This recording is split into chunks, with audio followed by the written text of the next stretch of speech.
కోల్కతా హత్యాచార ఘటనపై సుప్రీంకోర్టులో విచారణ. దర్యాప్తు కోసం సీబీఐకి మరో వారం గడువిచ్చిన సుప్రీంకోర్టు. ఇన్వెస్టిగేషన్ కు సంబంధించి స్టేటస్ రిపోర్ట్ ఇవ్వాలని సీబీఐకి ఆదేశం. సీబీఐ ఇచ్చిన సీల్డ్ కవర్ నివేదికను పరిశీలించిన సీజేఐ నేతృత్వంలోని బెంచ్. సీబీఐకి విచారణపై ఎలాంటి ఆదేశాలు ఇవ్వలేమన్న సుప్రీంకోర్టు. కోల్కతా పోలీసుల తీరుపై తీవ్ర వ్యాఖ్యలు చేసిన న్యాయమూర్తులు. కోల్కతా హత్యాచార ఘటనపై సుప్రీంకోర్టులో విచారణ. దర్యాప్తు కోసం సీబీఐకి మరో వారం గడువిచ్చిన సుప్రీంకోర్టు.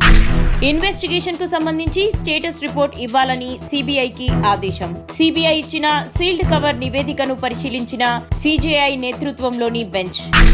సీబీఐకి విచారణపై ఎలాంటి ఆదేశాలు ఇవ్వలేమన్న సుప్రీంకోర్టు. కోల్కతా పోలీసుల తీరుపై తీవ్ర వ్యాఖ్యలు చేసిన న్యాయమూర్తులు.